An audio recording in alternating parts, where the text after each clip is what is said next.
সবাইকে স্বাগত আজকের পর্বে আমরা এসএসসি 2025 সিলেট বোর্ড রসায়ন এর বহু নির্বাচনী নিয়ে আলোচনা করব। আমাদের প্রথম প্রশ্নটি হচ্ছে যে ক্যালসিয়াম 3p অরবিটালে অবস্থানরত একটি ইলেকট্রনের কৌণিক ভরবেগ কত, অর্থাৎ এখানে হচ্ছে তৃতীয় কক্ষপথে অবস্থিত, তাহলে এর মান হচ্ছে 3।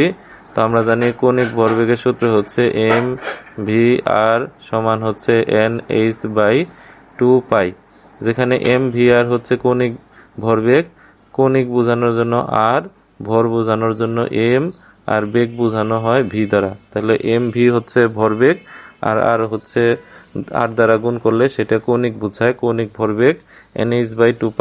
এখানে এন হলো তৃতীয় কক্ষপথে, এন এর মান হবে 3, এইচ এর মান হচ্ছে প্লাঙ্কের ধ্রুবক 6.626 ইন্টু 10⁻⁻34, আর এখানে পায়ের মান হচ্ছে 3.1416। তাহলে ক্যালকুলেশন করলে আমরা মান পাবো 3.16 ইন্টু 10⁻⁻34 জুল সেকেন্ড লেখা যায়, বা metre square KG per second এটাও লেখা যাবে। তাহলে 3.1 এটা হচ্ছে ক। অন্যটি এখানে একটা বন্ধন দেখানো হয়েছে। তো আমাদের বহিস্থ যে পরমাণুটি রয়েছে সেখানে মোট বাহিরে 7টি ইলেকট্রন রয়েছে আর ভেতরে ইলেকট্রন সংখ্যা হচ্ছে 2টি, অর্থাৎ প্রথম কক্ষপথে 2টি এবং দ্বিতীয় কক্ষপথে 8টি আছে যদিও। তো এখানে কিন্তু একটা আমাদের শেয়ারে আছে, সেক্ষেত্রে এখানে ইলেকট্রন সংখ্যা হবে 7টি। তাহলে 2 আর 7 টোটাল 9, এটা ফ্লোরিন বোঝায়। আর ভিতরে যে আমাদের পরমাণু রয়েছে, প্রথম ঘরে আছে 2টি এবং দ্বিতীয় ঘরে আছে এখানে 6টি দেখা যায় টোটাল, কিন্তু এখানে হবে তার অর্ধেক 3টি। তাহলে 2 3 5, তাহলে এটা হচ্ছে বোরন। তাহলে এটা হচ্ছে BF3 বোরন টাই ফ্লোরাইড। তো সকল পরমাণু 2 এর নিয়ম অনুসরণ করে, এটা 2 এর নিয়ম অনুসরণ করছে, এখানে 2 এর নিয়ম অনুসরণ করছে, এখানে করছে, এখানে করছে, 2 এর নিয়ম অনুসরণ করা আছে। এটা উচ্চ নয়, কারণ এখানে অষ্টক পূর্ণ অনুসরণ করেনি। কেন্দ্রীয় পরমাণু হচ্ছে বোরন, এটা সঠিক। তাহলে উত্তর হচ্ছে 1 এবং 3 খ।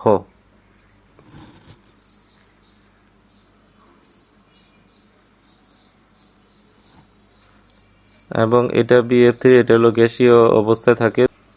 ক্যালাসন পদ্ধতিতে CaCl2 ক্যালসিয়াম ক্লোরাইডে কয়টি পানির অণুর সাথে যুক্ত থাকে? 6টি পানির সাথে যুক্ত থাকবে। তখন এটারই হবে সংকেত হবে CaCl2 আর 6 অণু পানি। স্বাভাবিক তাপমাত্রা ও চাপে সবচেয়ে কম আণবিক আকর্ষণ বল রয়েছে। সবচেয়ে কম আণবিক আকর্ষণ রয়েছে গ্যাসীয় পদার্থের। তো এখানে আমাদের গ্যাসীয় পদার্থটি হচ্ছে অ্যামোনিয়া। তো এটা হচ্ছে ইথানল তরল অবস্থা, এটা হচ্ছে কঠিন অবস্থা, এটা হচ্ছে তরল অবস্থা। তাহলে এটা হচ্ছে গ্যাসীয় অবস্থা, যার জন্য আন্তঃআণবিক আকর্ষণ বল সবচেয়ে কম রয়েছে। উক্ত দ্রবণের মোলারিটি কত? তো এখানে আমাদের molarity S = W × 1000 divided by VM। তো এখানে হচ্ছে আমাদের গ্রাম হচ্ছে দেওয়া আছে এটা, তাহলে 15.75 ইন্টু 1000, নিচে হচ্ছে ভি, ভলিউম হচ্ছে 250। আর সোডিয়াম হাইড্রোজেন কার্বনেট, তাহলে Na হলো সোডিয়াম হাইড্রোজেন কার্বনেট। তো সোডিয়াম হাইড্রোজেন কার্বনেটের আমরা আণবিক ভর যদি বের করি, সোডিয়ামের হচ্ছে 23, হাইড্রোজেনের পারমাণবিক ভর 1, কার্বনের হচ্ছে 12 আর অক্সিজেনের 16 গুণ 3। ইন টোটাল মান হচ্ছে আমাদের 84। তাহলে টোটালটা গুণ ভাগ করার পরে আমরা পাবো 0.75। তাহলে অ্যান্সার হচ্ছে গো। পানির তড়িৎ বিশ্লেষণের আলোকে 16 গ্রাম অক্সিজেন প্রস্তুতিতে কত মোল হাইড্রক্সিল আয়নের প্রয়োজন হবে? তাহলে H+ আর OH-। তো পানিকে তড়িৎ বিশ্লেষণ করলে আমরা হাইড্রোজেন আয়ন এবং হাইড্রক্সিল আয়ন পাবো। তো এই ক্ষেত্রে আমাদের তৈরি করতে হবে 16 গ্রাম অক্সিজেন প্রস্তুত করতে হবে।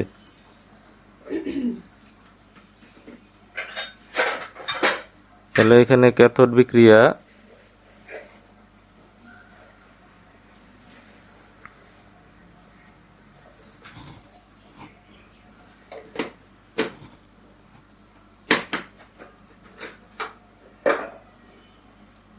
চারটা হাইড্রোজেন আয়ন চারটা ইলেকট্রন গ্রহণ করে এবং দুইটা হাইড্রোজেন অণু তৈরি করে।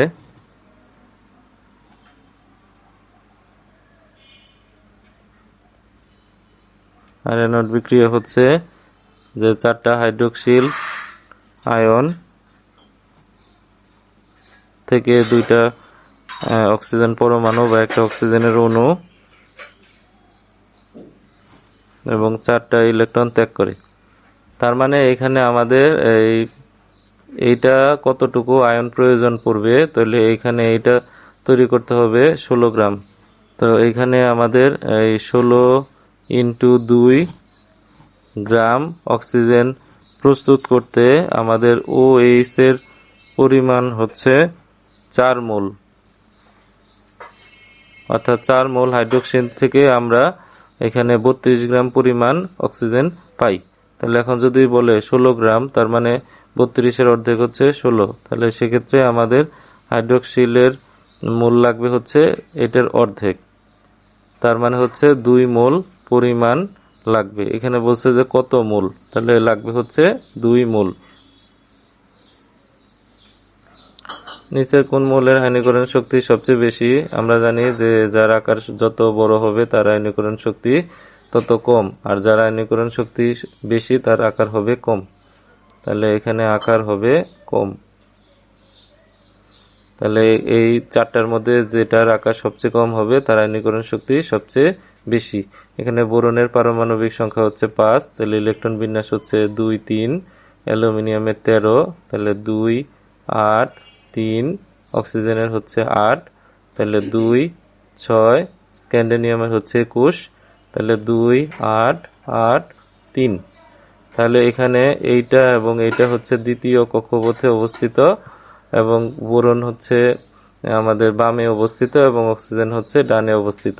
তো বাম থেকে ডান দিকে গেলে একই পর্যায়ের পরমাণুর আকার হ্রাস পায়, তাহলে বোরন থেকে অক্সিজেনের আকার কম, তাই আয়নীকরণ শক্তি বেশি। কোনটি সঠিক তড়িৎদ্বার কোনটি? উত্তর হচ্ছে এইটা। এটা হচ্ছে আমাদের প্রথমটা থাকবে ধাতু, আর এটা হচ্ছে ধাতুর আয়ন। এটা AU গোল্ড এবং এটা হচ্ছে গোল্ডের আয়ন।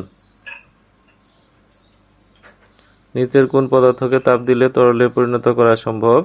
তো এটাকে তাপ দেওয়া যায় হচ্ছে কপার সালফেট, আর বাকিগুলা হচ্ছে ঊর্ধ্বপাতিত পদার্থ যাদেরকে তাপ দিলে সরাসরি কঠিন থেকে তরল অবস্থায় পরিণত না হয়ে গ্যাসীয় অবস্থায় পরিণত হয়। তাহলে অ্যান্সার হবে কপার সালফেট। উদ্দীপকে X এর আকরিক হলো, X এর প্রোটন সংখ্যা হচ্ছে 29, তাই এটা হচ্ছে কপার। পারমাণবিক সংখ্যা 9, এটা হচ্ছে ফ্লোরিন। এটি একটি ধাতু যেটা মরিচা গঠন করে, তাই সম্ভবত এটা হবে আয়রন। তাহলে X এর আকরিকের নাম আমাদের বলতে হবে, অর্থাৎ কপারের আকরিক কি? সেটা হচ্ছে চালকোসাইড। চালকোসাইডের আমাদের সংকেত হচ্ছে Cu2S, অর্থাৎ কপার সালফাইড। উদ্দীপকের ক্ষেত্রে Y সর্বাধিক তড়িৎ ঋণাত্মক মৌল। এখানে X হচ্ছে প্রোটন সংখ্যা 29, আমরা জানি যে কপারের প্রোটন সংখ্যা হচ্ছে 29, পারমাণবিক সংখ্যা 9, আমরা জানি ফ্লোরিনের পারমাণবিক সংখ্যা 9। এটি একটি ধাতু যেটা মরিচা তৈরি করে, তো আমরা জানি লোহায় মরিচা ধরে, তাহলে এটা হবে Fe। তাহলে এখানে ফ্লোরিন হচ্ছে আমাদের হ্যালোজেন এবং এটি একটি ইলেকট্রন গ্রহণ করে অষ্টক পূর্ণ করে এবং এটি তড়িৎ ঋণাত্মক হচ্ছে মৌল, আর এগুলো হচ্ছে ধাতু, এগুলো ইলেকট্রন ত্যাগ করে। তাহলে এটা সঠিক উত্তর। তো Za2+ জারক ও বিজারক হিসেবে কাজ করে। তো এখানে Z2+ মানে হচ্ছে আয়রন 2+। যখন আয়রন এখানে একটা ইলেকট্রন ত্যাগ করে তখন সেটা 3+ আয়নে পরিণত হয়, তখন যদি ত্যাগ করে তখন তাকে বলা হয় বিজারক। আর যখন আয়রন দুইটা ইলেকট্রন গ্রহণ করে আয়রন ধাতুতে পরিণত হয়, তখন এটাকে বলা হবে জারক, অর্থাৎ এটি জারক ও বিজারক উভয় হিসেবে কাজ করে। তো এখানে এক্স এক্স হচ্ছে কপার। কপার শুধু সালফিউরিক অ্যাসিডের সাথে বিক্রিয়া করে তা না, কিছু অন্যান্য মৌলের সাথেও বিক্রিয়া করবে।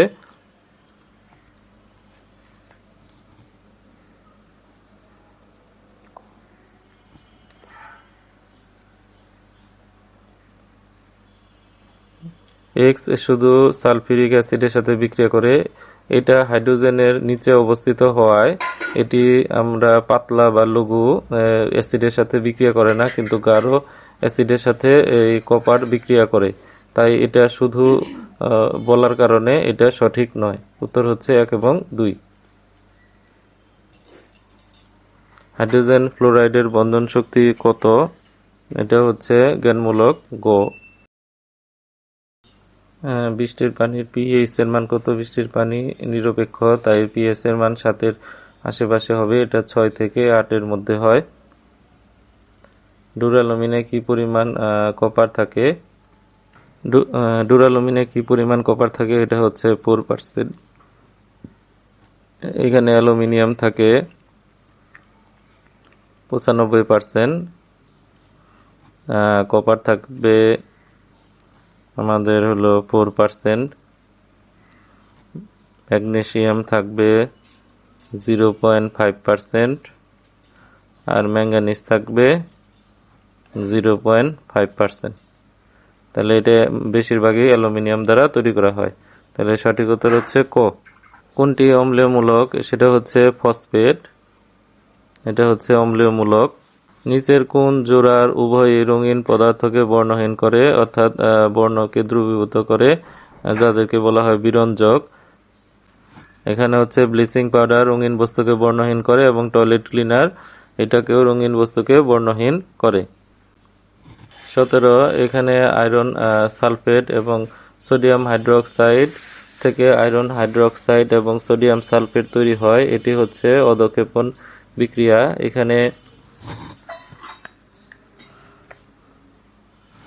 এখানে আয়রন 3 হাইড্রোক্সাইড, এটি হচ্ছে পানিতে অদ্রবণীয় এবং পাত্রের তলায় এই কারণে জমা হয়। আর যেটি পাত্রের তলায় জমা হয় অধঃক্ষেপণে, সেটাকে অধঃক্ষেপণ বিক্রিয়া বলা হয়। 17 গ। কোনটি অনুমোদিত? এটা হচ্ছে ফুড। সোডিয়াম বেনজয়েট 18 গ। 19 প্রোপেনের কার্বনের শতকরা সংযুক্তি কত? এখানে প্রোপানের সংকেত হচ্ছে প্রোপেন অ্যালকেন, যার সাধারণ সংকেত হচ্ছে CnH2n প্লাস হচ্ছে 2। তো প্রোপানের কার্বন সংখ্যা হচ্ছে 3, তাহলে 3 কার্বন পরমাণু সংখ্যা 3টি, আর হাইড্রোজেন হচ্ছে দ্বিগুণের 2 বেশি, তার মানে 8টি। তাহলে এর আণবিক ভর হচ্ছে কার্বনের হচ্ছে 12 ইন্টু পরমাণু সংখ্যা 3, হাইড্রোজেনের 1 ইন্টু পরমাণু সংখ্যা হচ্ছে 8। 3 বারং 36, 44 হবে। টোটাল হচ্ছে আমাদের 44। এখন এর কার্বনের শতকরা পরিমাণ যদি বের করতে চাই, তাহলে উপরে আমাদের হবে পরমাণুর ভর ডিভাইডেড বাই যৌগের আণবিক ভর ইন্টু 100%। ক্যালকুলেশন করলে আমরা পাবো 81.82%।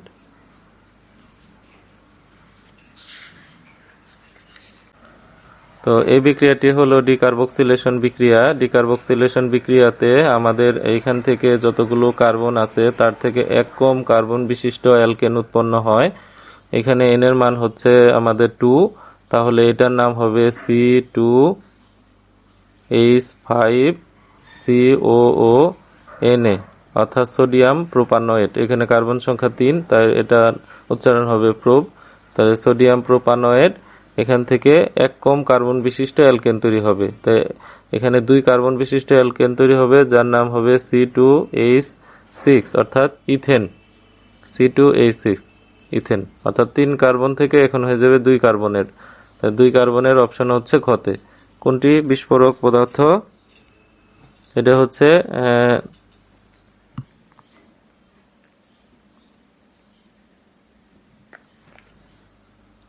এটা হবে জৈব পারক্সাইড। তাহলে অ্যান্সার হচ্ছে 21-এর ঘ। নিচের কোন বিক্রিয়ায় উৎপন্ন গ্যাসীয় পদার্থ সবচেয়ে দ্রুত ব্যাপিত হবে? যে গ্যাসীয় পদার্থটির আণবিক ভর কম হবে সেটি দ্রুত ব্যাপিত হবে বা ছড়িয়ে পড়বে। তো এখানে আমাদের প্রথম বিক্রিয়ায় উৎপন্ন গ্যাসীয় পদার্থের নাম হচ্ছে অ্যামোনিয়া। আমি শুধু উৎপন্ন গ্যাসের নামটি লিখছি। অ্যামোনিয়া তৈরি হবে। দ্বিতীয় গ্যাসটিতে তৈরি হবে এক কম কার্বন বিশিষ্ট অ্যালকেন তৈরি হবে, তাহলে CH4 মিথেন। তারপরে এখানে উৎপন্ন হবে সালফার ডাইঅক্সাইড, আর এটা তৈরি হবে কার্বন ডাইঅক্সাইড। তো মিথেনের আণবিক ভর হচ্ছে সোডিয়াম নাইট্রোজেনের 14, আর এখানে হচ্ছে 3, তাহলে 17। মিথেনের হচ্ছে কার্বন 12, হাইড্রোজেনের 4, টোটাল 16। সালফারের হচ্ছে 32, আর অক্সিজেনের 16 গুণ 2 32, তার মানে টোটাল হলো 64। কার্বন ডাইঅক্সাইড হচ্ছে 44, তাহলে সবচেয়ে হালকা হলো মিথেন, তাহলে এটি সবচেয়ে দ্রুত ব্যাপিত হবে। 22-এর খ। ট্রিটিয়ামে কয়টি নিউট্রন আছে? ট্রিটিয়ামের এখানে আমাদের 3 1, অর্থাৎ 3 হচ্ছে পারমাণবিক ভর। মৃৎক্ষা ধাতু কোনটি? আমরা জানি গ্রুপ 2-তে অবস্থিত যে 6টি মৌল রয়েছে, beryllium, magnesium, calcium, strontium, barium, radium, এই 6টি মৌলকে মৃৎক্ষা ধাতু বলা হয়। তো এখানে আমাদের অপশন কতে স্ট্রনশিয়াম রয়েছে, এটি একটি মৃৎক্ষা ধাতু। পর্যায় সারণীর গ্রুপ 3-এ কয়টি মৌল রয়েছে? গ্রুপ 3-এ সর্বাধিক মৌল রয়েছে 32টি, অর্থাৎ অ্যাক্টিনাইট ও ল্যান্থেনাইট সারির 30টি মৌল সহ মোট মৌল রয়েছে 32টি।